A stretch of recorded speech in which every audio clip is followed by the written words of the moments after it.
มีสุเพอพี่น้องมื้อนี้ถือไปร่วมบุญร่วมกุศลน้ำพี่น้ำน้องอีกแล้วกุหลาบสีแดงมาอีกแล้วพี่น้องไอ้ลุงใหญ่เฮามื้อนี้ลุงสวย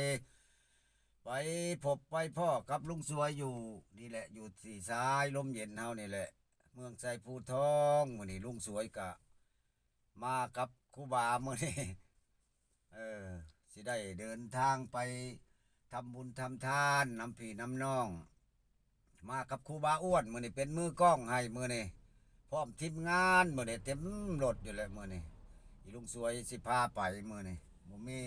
ลูกน้องมื้อนี้ลูกน้องเข้าการเบิดก็ถือว่ามาคนเดียวพี่น้อง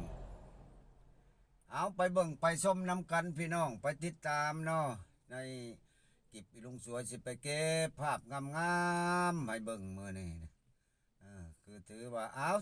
เชิญชวนพี่น้องไปเบิ่งไปชมน้ำกันบาทนี่เนาะเอาไปเบิ่งไปชมน้ำกันพี่น้องเฮา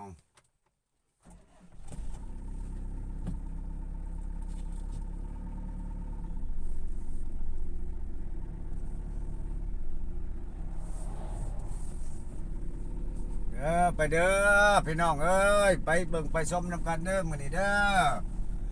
ติดตามเบิ่งตามชมน้ำกันอากาศเดินทางออกเดินทางแล้วเดี๋ยวนี้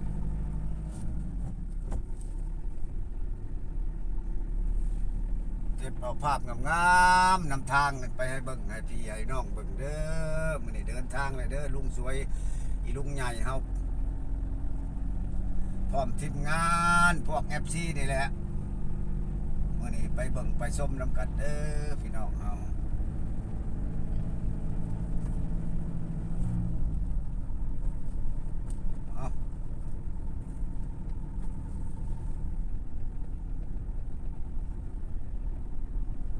มันสิเป็นแนวใดมื้อนี้ทำบุญนำกันเก็บเอาภาพไปเด้อมื้อนี้เด้อภาพงามๆมื้อนี้สิคอยแล่นไปมื้อนี้คอยให้พี่ให้น้องเบิ่งทางเลขที่13ได้เด้อคืนนี้ฝนตกเด้อพี่น้องเด้อฝนตกหนักคอดประเช้านี่ฮะก็ออกมาได้นี่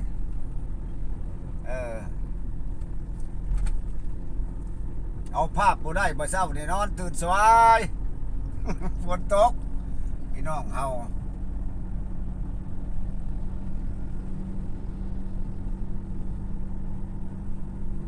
เขาเอาน้ำเนาะไปผู้บ่ไปบ่เอาน้ำก่อนเด้อเสียกแหวเอาน้ำก่อนพี่น้องเฮาเข้าใส่เนาะบาด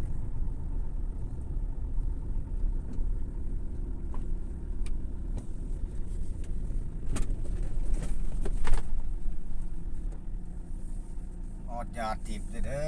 อเอาน้ำไปซอยเพิ่นก่อนนี่กะมาฮอดเด้อพี่น้องเฮา FC สุโขสุคนมาฮอดจอดถึงนี่พระอาจารย์สุกันเฮาก็ฮอดแล้วน้องพี่น้องมาฮอดสายลมเย็นเลยเด้อมื้อนี้เด้อเสียงกระรบกวนคือเก่าเด้อมื้อนี้เด้อจักเสียได้แล้วพี่น้องเอ้ยมันทำบุญนี่กามีศิลวัตกาดบ้านน้องกรุงมันกะจาก 20,000 กีบสาธุเสียงดังแน่จักหน่อยมื้อนี้ยับย่ายใส่สวยบาทได้เวลามาฮอดจอดถึงแล้วมื้อนี้พี่น้องเฮาถือว่าแม่โจโพสิแก้วต่อยอดมาเอาบรรยากาศงามๆให้พี่ให้น้องเบิ่งนางเดียต่อยอด20,000กีบแม่ขันไส้ต่อยอดเรียกว่าหลายสมควรพี่น้องมื้อนี้ก็มาเจอกันอีกเด้ออยู่นี่แหละอยู่เส้นทาง13ใต้เฮานี่เมืองไซภูทองถือว่ากำลังเข้ามากำลังมาฮอดป้าโตพี่น้องทางใดนี่พี่น้องทางใดนี่นะปลาตะเวนคูนฮอดก่อนสบายดีเด้อพี่น้องเฮาเด้อมื้อนี้มาพบมาพ้อกันอีกแล้วอยู่นี่แหละจักหวัดยังน้อนี่เนาะ มาเสียบ มื้อนี้หลายพี่น้องเฮา เขาซุกหนึ่งกองก่อนเนาะ1กองโพ มาฮอดจอดถึงเลยเด้อ เขา30เขาสารอาหารแห้ง30กิโลเนาะ อุ้ย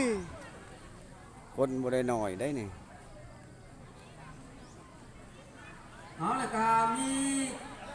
น้ำยาประทานเจสมบัติเนาะโคชิแก้วอ่านมาแล้วเนาะแต่ว่ายังบ่เบิดแต่ว่าน้ำยาประทาน มาอีกแล้วปาดเจ้าห้องเด้อห้องเด้อโรงทานนี่โรงทานใส่น้อนี่เนาะ เฮ้ยกินบอกจีนะมันเนี่ยบ้านยังไงบ้าน โรงทานโรงทาน ใช้ไข่เด้อบ้าน โรงทานบ้านใดนี่ ใช้ไข่จ้า โอ้ ลูกก็เต้าเดียวเลยดีช่วย มานี่เอาโอ้ย เต้าน้องเต้าเดียวยังมีดีช่วย น้องเฮาเด้อโรงทานเด้อมานี่เด้อมาเจอกันอีกเลยเด้อพี่น้องเด้อมาเจออยู่นี่เด้อมื้อนี้เด้อโรงทานไสนี่น่ะ ทานตลาดตลาดดงสุขาน โดยเปิดมาฮอดแต่เช้าเนาะตลาดดงเนาะโอ้เปิดทางการแล้วแม่นบ่เป็นตาแซ่บได้นี่เนาะ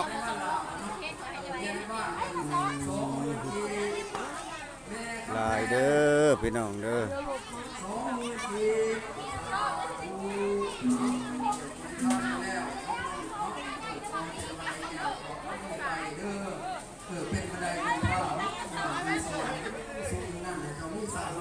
ยังบ่ได้เปิดบ่ห้านนี่น่ะ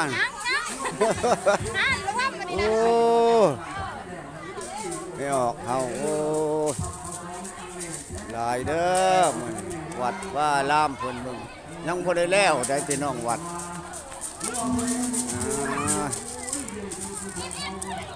ยังบ่ได้มุงซ้ำเด้อนี่เด้อโคนกลางฝั่งทางกลางพี่น้อง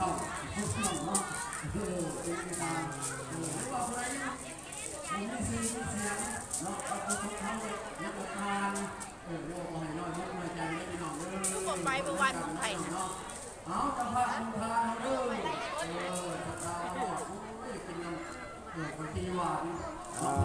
เจ้าก็เดียวว่าเพิ่นแล้วเลยเด้อนี่พี่น้องเด้อ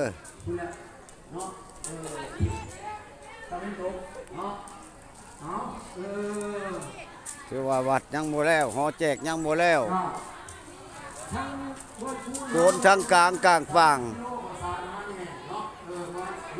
คือว่าหลายไม่ออกเฮา FC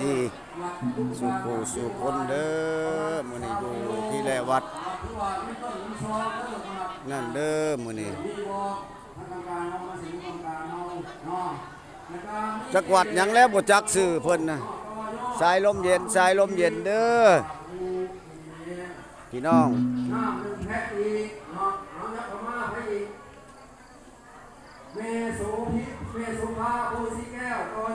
อยู่สายลมเย็นเด้อสายลมเย็นเด้อ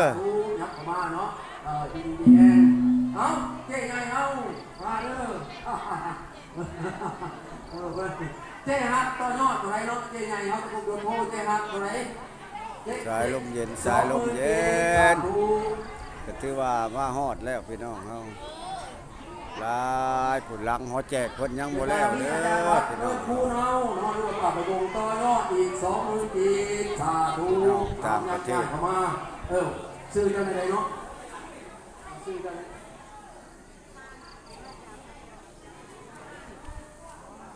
ถือว่ายังบ่แล้วหลาย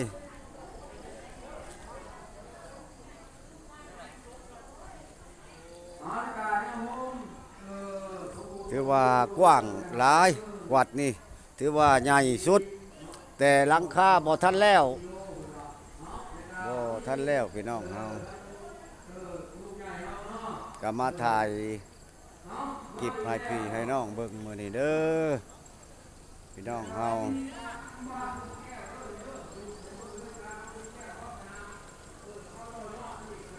วัดก็ยังบ่แล้วเป็นหอแจก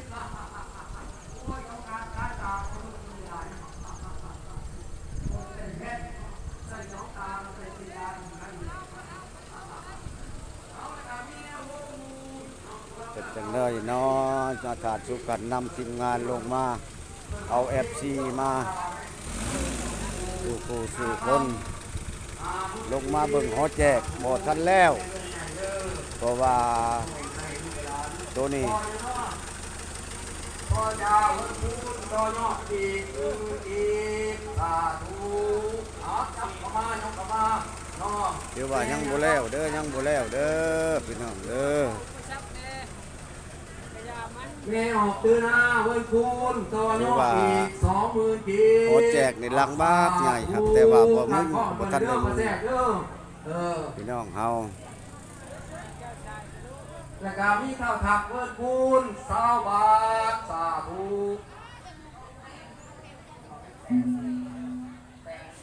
แม่อ เป็ อน ก มีการให้ทานเนาะ 100 บาทสาธุแม่ ครูบาอาจารย์ คุณ20,000กีบสาธุ สบายดีสบายดีพี่น้องเฮา แม่ข้าวผักเวิร์ดคุณ20,000กีบสาธุ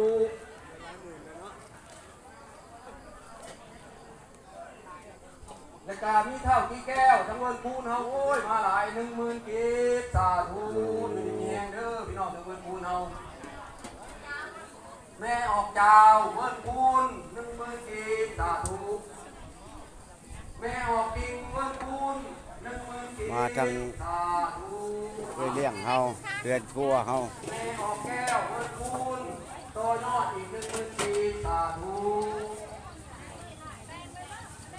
แม่ออกดอยเวิร์ดคุณโตยอดอีก20,000กีบสาธุแม่รวยเวิร์ดคุณ10,000กีบสาธุเอาขั้นว่าท่านไปแล้วไฮไลท์มาคือเก่าเด้อแม่เด้อท่านมือ เสียงรบกวนเนี่ยเด้อ เจ้ารวยแต่เงินแบงเด้อใบแดงๆให้ล้นทุกล้นไทยเด้อแม่เด้อ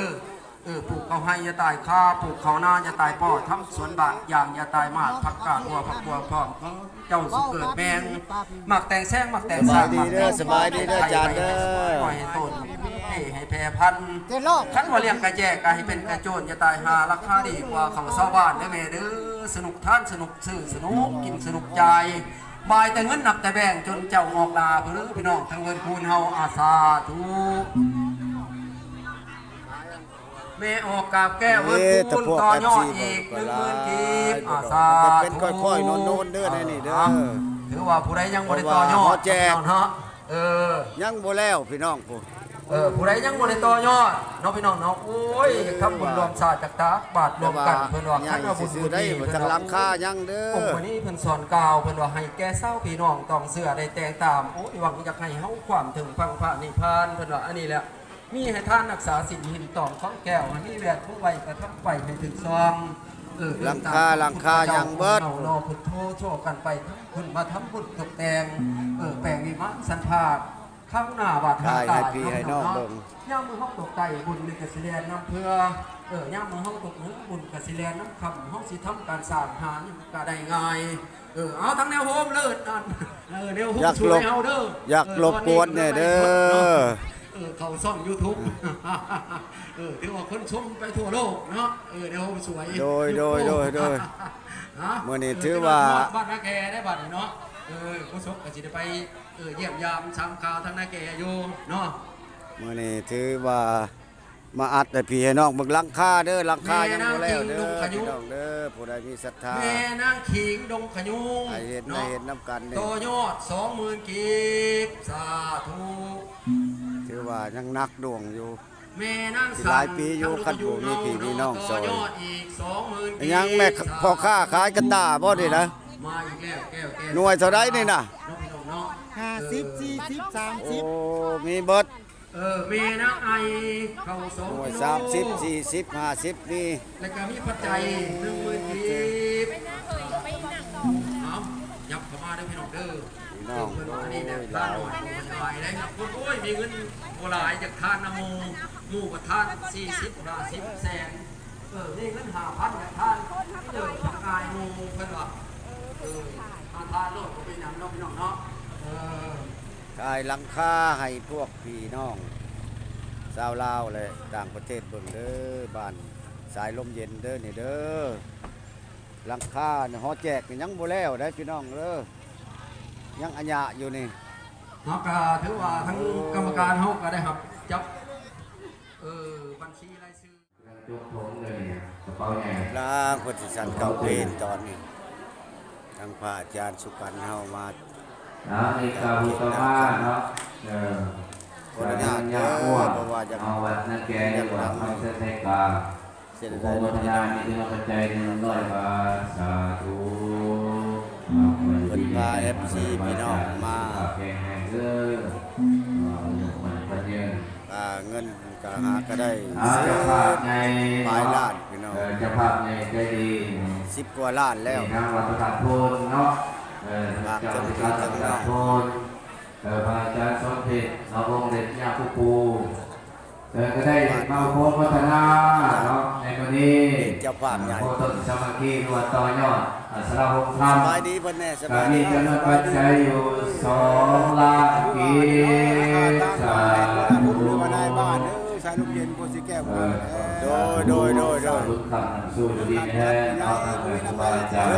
การสร้างวัดว่าลานแน่ โดย เป็นพวกใส่แก่คนละย่อมาสิสารจิตแต่ต่างๆทำบุญในการเลี้ยงไว้ ฝากพี่ฝากน้องเด้ออยู่ทั้งภายในและต่างประเทศมื้อนี้ ก็ได้ล้านกี เงินก็หักก็ได้10ปลายล้าน 110,000กีเนาะต้นน้ำตาล ถือว่าได้แล้ว แล้วก็ทำนาคำกับมี1ต้นแต่บริณับเนาะบริณับจำนวนนี่ก็สาธุ ติ๊ก นี่ก็พุทธมาเนาะนี่ก็ทั้งญาติกรมเนาะวัดลุงขยุง พี่ให้น้องอยู่สายลมเย็นเด้อมื้อนี้ วั เด้ ดลุงข อ ยุงเนาะก็มีจำนวนปัจจัย100 บาทสาธุ อยากมืดๆแต่จักหน่อย ญาโยดเนาะวัดศรีบัวบานบ้านกลางมีจำนวนปัจจัย50 กีเนาะสาธุ พี่น้องถือว่าหลาย FC เฮา นี่ก็พุทธมาเนาะญาพุทธิยเนาะวัดบ้านอาสารในเรื่องจำพร มาเจอกั จะ น มี อีก จำนวนปัจจัยอยู่100,000 อยู่ กี วัดสายลมเย็นเด้อ 200,000 กีสาธุเกิดเราขึ้นให้หมดแสนเนาะสาธุให้น้องพัฒนาแม่ครูบาอาจารย์เนาะที่ได้มาโปรโมทนาประกอบส่วนสร้างสร้างเนาะวันว่างห้างสร้างเฮาที่ยังบ่ได้สำเร็จเนาะเกิดเว้นในปัจจุบันนี้แหละเดี๋ยวซอยเลือกกันเนาะเดี๋ยวหลายปีหรือสลายเนาะหลายปีแล้ว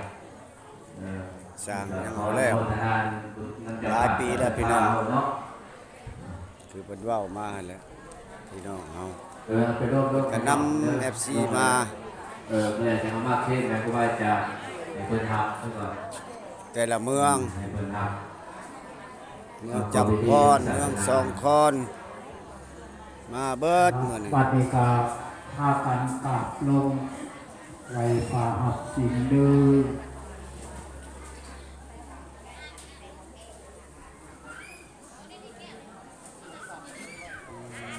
หล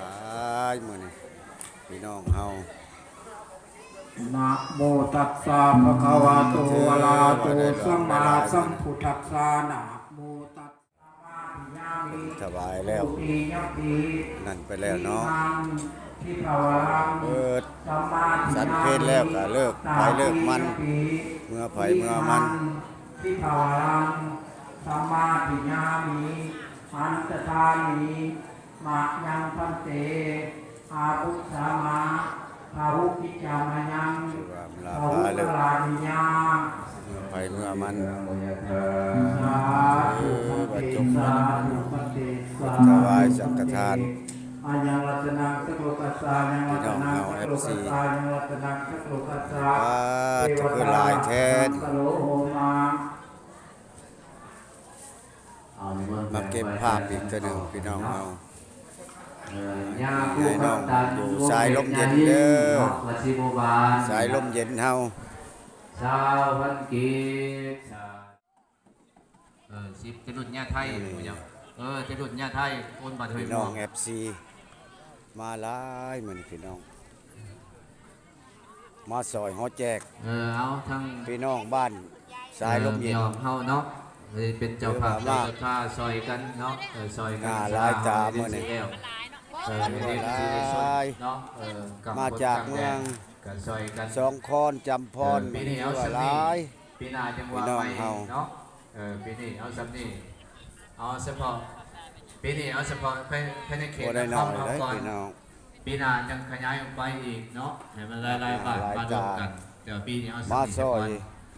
เฉพาะในเขตนะครับเฮาใน ฮอ กับ แจ้ง บ้าน ว่า ไก่ แล้ว เคียงเนาะ ก่อน กับพี่น้องว่าทั้งบ้านวง ยัง ไข่ บ่ได้แล้ว น่ ก็กลางฟัง เนาะทั้งดงกวางโตนเนาะสีสว่างบรรณาสาร เพิ่นก็ แล้ว นำ ก็ ที ทั้ง มงานมา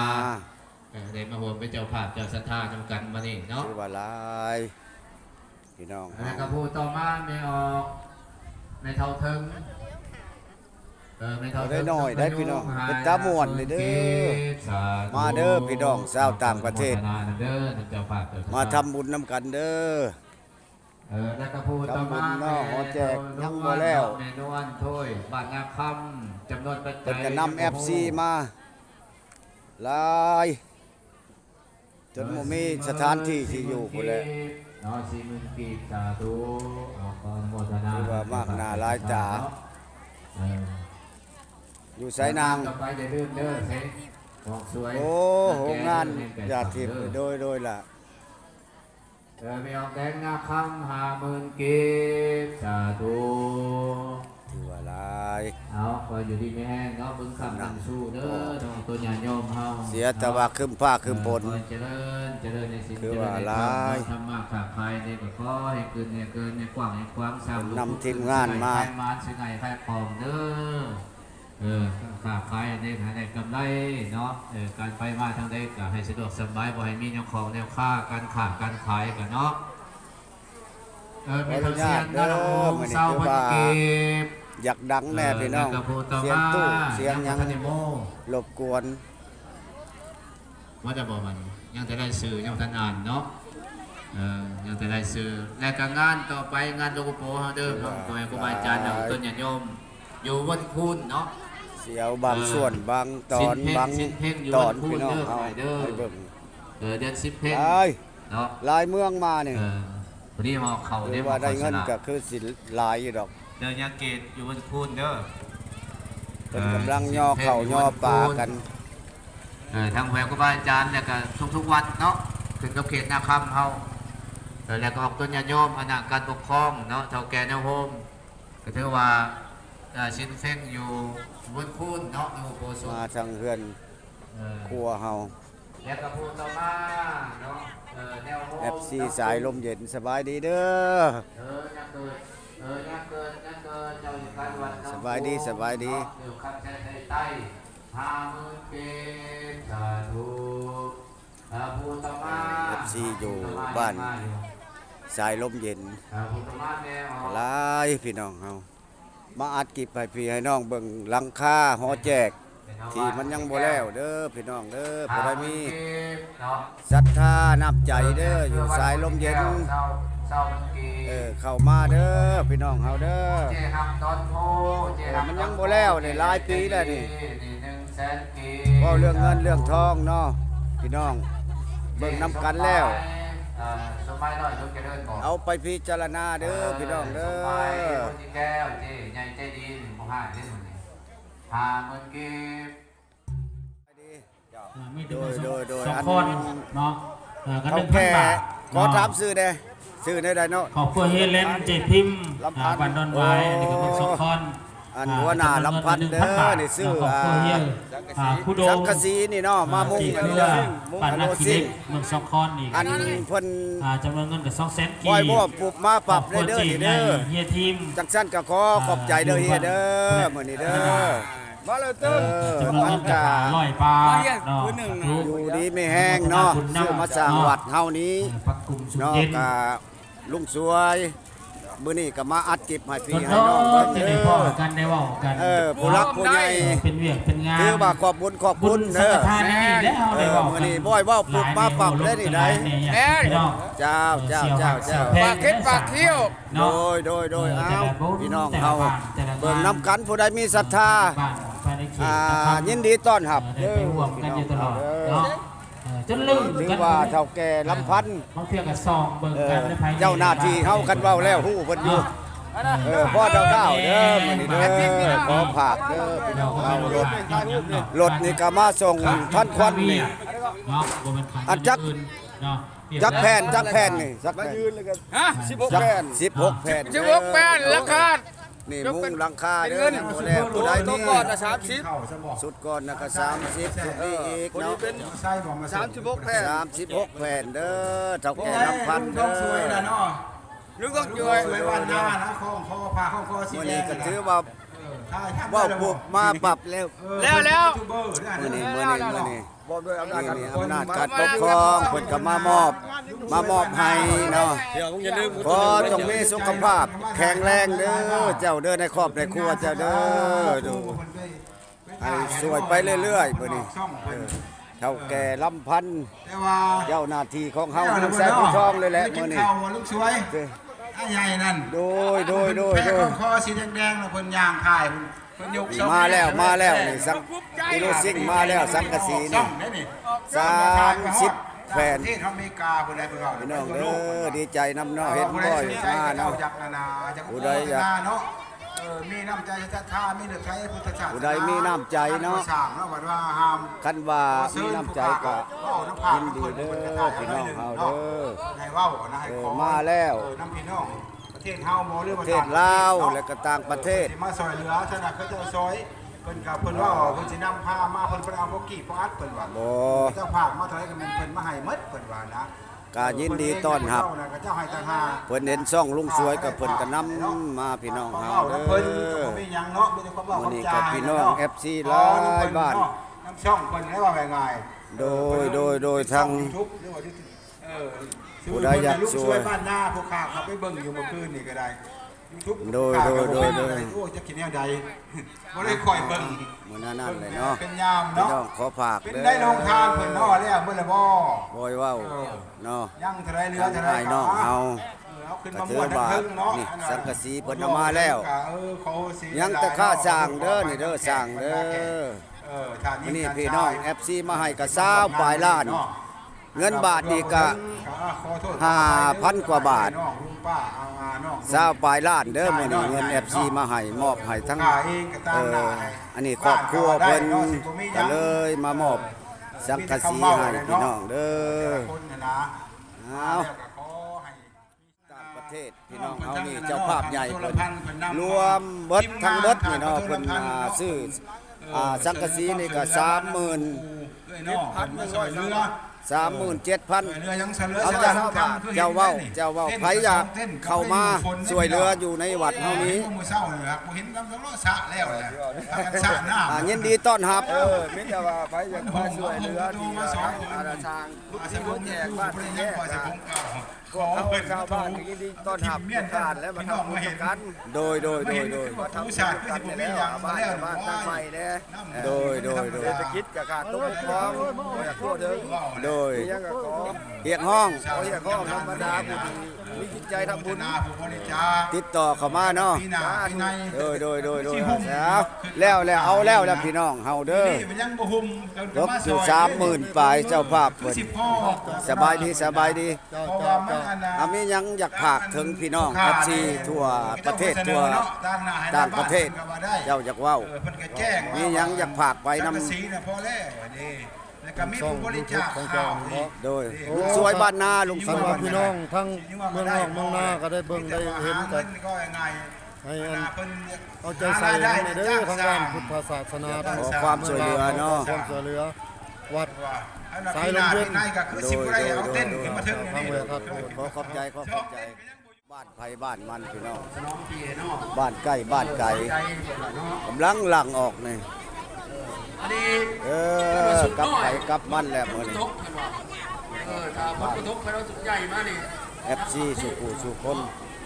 กลับบ้านไผบ้านมันเลยเด้อนี่กำลังรถหลังออกพี่น้องเด้อวัดซ้ายลมเย็นเย็นจ้วยๆมื้อนี้ถือว่าหลายพี่น้องเฮาสบายดีเด้อตอนกลับเจ้าสบายดีเด้อสิกลับแล้วบ่นี่โดยกลับบ้านใดโอ้ยใครอยู่มันใกล้พี่น้องเฮามื้อนี้สิออกแล้วพี่น้องเอ้ยออกกลับบ้านไผบ้านมัน เนาะบ้านเฮามื้อนี้ถือว่าคักเลยเนาะ สิกลับแล้วบ่ห่าน วงสมัครที่เนาะ กลับแล้วบ่โดยอ้าว คือสิแล้ว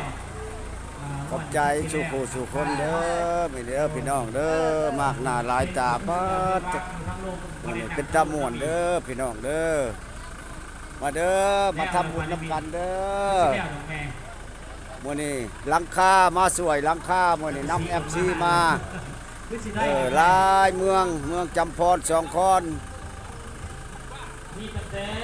เอ้ยพี่น้องเฮา ได้มาถวายจักเป็นจักรล่างตัวนั้นเอง ว่าแล้วพี่น้อง FC สู่ผู้สู่คนลุงสวยกลับมาเติมน้ำมันเด้อนี่แหละปั๊ม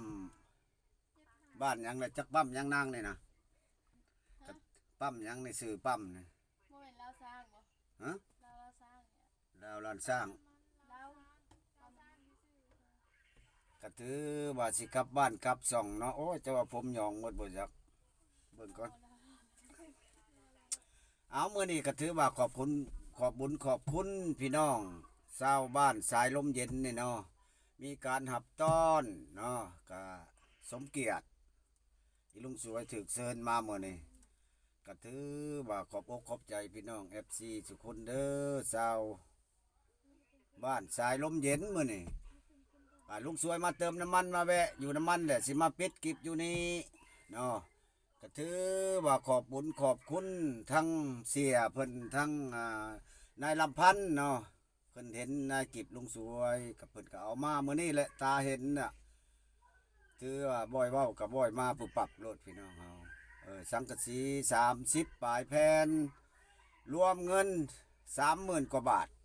30,000 จัก 30,000 เท่าใดได้ลุงก็จำบ่ได้ก็ถือว่าขอบบุญขอบคุณ